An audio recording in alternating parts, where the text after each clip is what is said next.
Hey guys, it's Tim coming at you with a Venom related video for this week. In the upcoming Venom film, we know the symbiote will begin under the ownership of the Life Foundation, but that only gives us one piece of the puzzle. In the comics and other related media, the Venom symbiote has a number of origins for what it is and where it comes from. The question then becomes, what origin will they go with in the film? First off, let's take a look at the Venom symbiote's more grounded origin, the one from the Ultimate comics. There, Venom was a project created by Richard Parker and Edward Brock Sr. as a way to heal from various diseases and illnesses. They named it Project Venom because why not name something you're using to enhance the human body after something that's meant to harm it? Eventually the two went to Trask Industries for additional funding, but after they did, they found themselves having to sue Trask over ownership rights. To prove they were the ones who created Venom, Richard and Edward began to work on another version of the suit, this one becoming form-fitting and used to enhance the wearer's strength. On their way to the court hearing against Trask, Brock decided to test the symbiote on the plane they were on, which led to the death of the two of them plus Richard's wife Mary.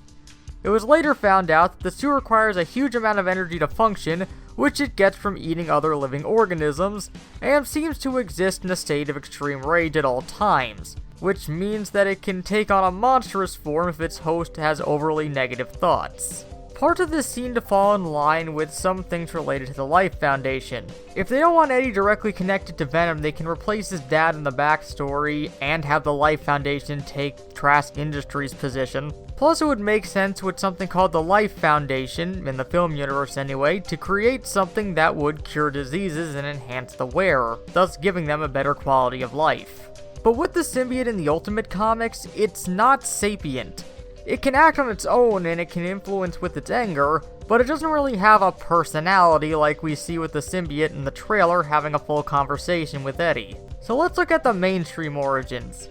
Here, the Venom symbiote is a Clintar, a race of beings that fuse to other host organisms, gaining their knowledge, experience, personality, abilities, and so forth, while enhancing the strength of its host. The symbiotes are supposedly benevolent by nature, with their goal to spread peace by bonding to worthy hosts and create noble warriors across the universe. However, if a host is unworthy, it can corrupt the symbiote and turn it into an aberration. This is what happened to Venom, whose original host was a genocidal maniac who used it to commit mass murder across its planet.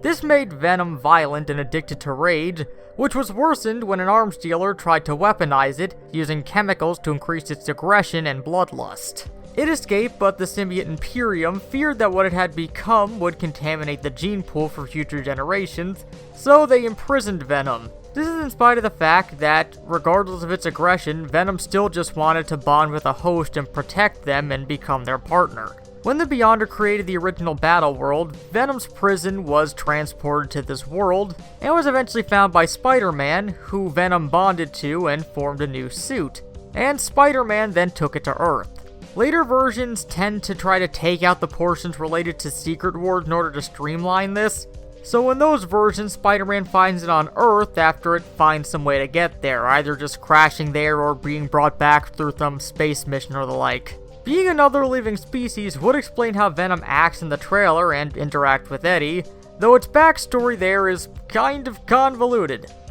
It could work if they explain it properly, but it's probably best to avoid bringing the whole species into this. Having an entire race of Venoms makes our Venom seem less big in the grand scheme of things outside of just being more aggressive, and it makes you wonder when the other symbiotes are going to show up en masse and do what Venom's doing on a larger scale. It's best to keep Venom unique for a self-contained story.